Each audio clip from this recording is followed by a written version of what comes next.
여러분 안녕하세요. 천문학에 대해 조금이라도 들어보신 분이라면 블랙홀에 대해 알고 있지 않으실까요?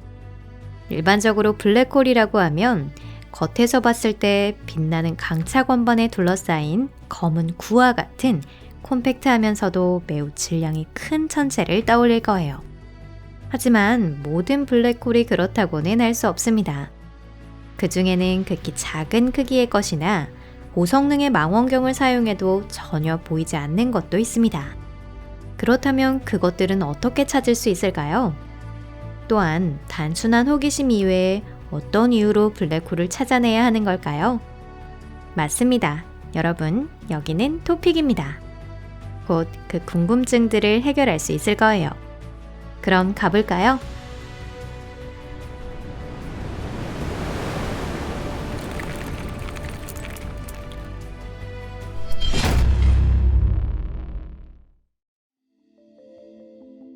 수수께끼 같은 블랙홀. 우주론에는 매우 많은 틈새가 있습니다. 그 틈새란 아직 가설이 세워진 정도에 불과하고 확실성도 장담할 수 없는 그런 이론들이에요. 예를 들어 암흑물질의 문제가 그렇습니다. 암흑물질은 중력 이외의 물질과는 전혀 상호작용하지 않으며 중력장은 물질의 질량 이외에 어떤 정보도 전달하지 않습니다. 암흑물질은 지금 우리가 보는 우주를 만드는데 분명히 중요한 역할을 했습니다. 즉, 암흑물질은 은하 주위의 모임으로써 은하의 회전을 도와 흩어지는 것을 막고 있는 것이죠. 암흑물질은 일반 물질보다 훨씬 많은데요. 각종 추산에 따르면 적어도 4배는 된다고 합니다. 사실은 암흑물질에 대해 알고 있는 것이 이것이 전부랍니다. 암흑물질의 성질에 대해서는 몇 가지 가설이 있습니다. 유감스럽게도 태양계 주변에는 이 수수께끼 같은 물질 덩어리가 전혀 존재하지 않기 때문에 검증하는 것이 매우 어렵습니다. 그런데 과학자들이 최근 그러한 가설 중에서 적어도 한 가지에 대해서는 그 오류를 판단 가능하게 하는 방법을 발견했습니다. 그 가설은 암흑물질이 이른바 원시 블랙홀에 의해 구성되어 있다는 것입니다. 이는 우리에게 익숙한 블랙홀과는 다른 것입니다.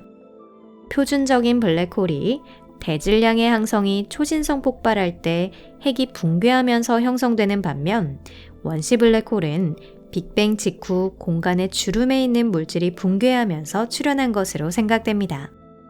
양자 물리학에 관한 것은 모두 그렇듯이 이 현상을 설명하는 것은 아주 어렵지만 그럼에도 불구하고 한번 시도해 보도록 할게요.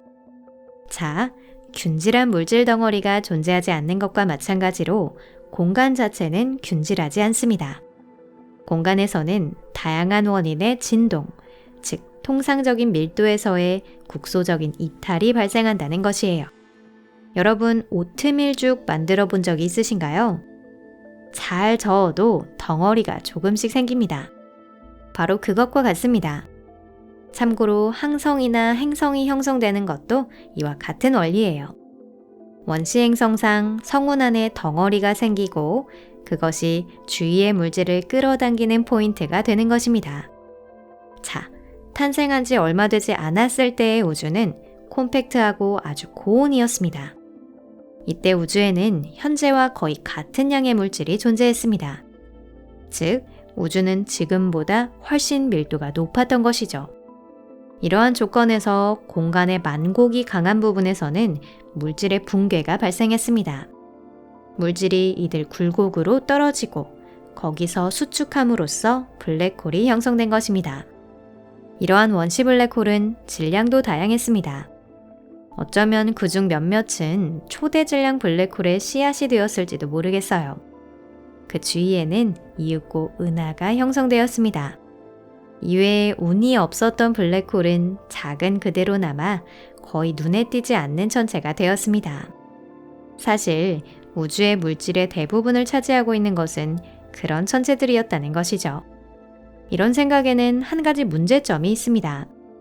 앞에서도 말씀드렸듯이 원시 블랙홀은 매우 작고 말 그대로 원자 한 개분의 크기이며 거기에 평균적인 소행성 정도의 질량이 채워져 있다고 볼 수 있습니다. 블랙홀은 수명이 긴 천체이지만 영원히 계속 존재하는 것은 아니에요. 블랙홀은 증발하여 호킹 복사라는 형태로 우주의 질량을 반환합니다. 질량이 작을수록 프로세스는 빠르게 진행되죠. 다만 예상으로는 이미 이러한 천체의 폭발이 다수 관측되어야 하지만 실제로는 그렇지 않는 것입니다. 이런 현상으로 도출할 수 있는 가장 심플한 결론은 바로 다음과 같은데요.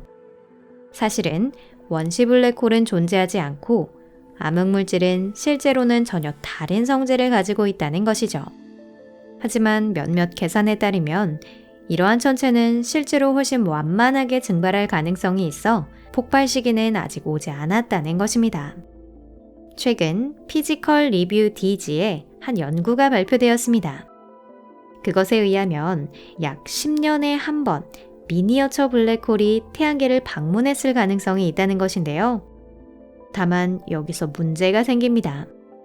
우리는 어떻게 그것을 찾을 수 있을까요? 통상의 블랙홀은 현재의 기기를 사용하면 쉽게 보는 것이 가능합니다. 물론 블랙홀 자체는 아무것도 방출하지 않지만 주변 공간에서 물질이 끊임없이 낙하하고 광차 권반을 형성시키고 빛을 굴절시키는 현상이 나타나는 것이에요. 그렇다면 작은 원시 블랙홀은 어떻게 찾아야 할까요? 찾을 수 없는 것을 찾기. 이러한 미니어처판 블랙홀이 인간의 바로 옆을 통과하면 어떻게 될까요? 연구는 이런 흥미로운 의문에서 시작되었습니다. 대답은 간단하겠죠. 그 사람은 6m 정도 날아가 큰 부상을 입을 것입니다. 언뜻 보면 이 의문은 단순한 가정일 뿐이고 호기심을 채우기 위한 이야기에 지나지 않는 것으로 보이는데요. 실제로 태양계에는 엄청나게 많은 운석이 있습니다.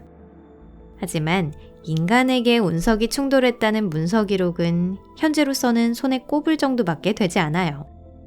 원시 블랙홀과 같은 색다른 존재는 훨씬 더 적을 거예요.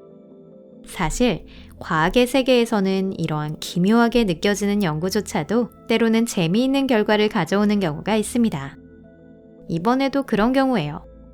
원시 블랙홀이 천체 옆을 지나는 물체를 던져버린다면 그것을 검출하는 방법으로 사용할 수 있지 않을까요? 문제는 두 가지가 있습니다. 첫째, 천체와 인간의 질량은 비교할 만한 상대가 아니라는 것. 둘째, 태양계에는 매우 많은 소행성이 존재하고 있고 그것들도 행성에 접근했을 때에는 그 행성과 상호작용을 할 거라는 것. 이 두 가지 문제를 해결하려면 어떻게 해야 할까요? 먼저 두 번째 문제를 검토해 보겠습니다. 실제로는 아주 간단한 이야기예요. 태양계 내에 있는 다소나마 큰 소행성들은 천문학자들은 이미 오래전부터 파악하고 있었고 그 궤도도 계산이 끝난 상태입니다. 궤도는 적어도 수억 년 동안 안정된 상태를 유지하고 있습니다. 태양계 밖에서의 침입자가 미칠 영향이란 잘 돌아가고 있는 체계가 아주 조금 흔들릴 정도에 지나지 않을 겁니다. 두 번째 문제도 실제로는 생각보다 훨씬 간단할 수 있어요. 우주 공간에서는 아무것도 그 자리에 머무르지 않고 질량은 의미가 없습니다. 어떤 전체라도 궤도를 방해할 수 있다는 것이죠. 특히 블랙홀의 경우는 아주 작은 부피에 비교적 큰 질량이 집중되어 있고 주변에서는 중력장이 크게 변동하고 있습니다. 만약 여러분이 항성질량 블랙홀 옆에 있다면 블랙홀 쪽을 향하고 있는 몸이 반대쪽보다 훨씬 강한 인력에 노출될 겁니다. 이는 소행성 정도의 질량을 가진 극히 작은 원시 블랙홀에도 해당됩니다.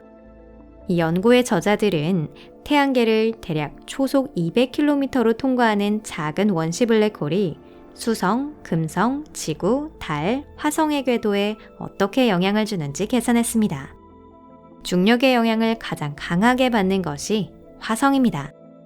원시 블랙홀이 화성까지 2억 킬로미터에서 4억 킬로미터 정도 거리에 근접하면 10년간 궤도가 1m가량 어긋나게 됩니다. 언뜻 보면 미미한 거리인데다가 시간이 지남에 따라 그 차이도 해소될 거예요. 하지만 최신의 천문기기를 과소평가해서는 안 되겠죠?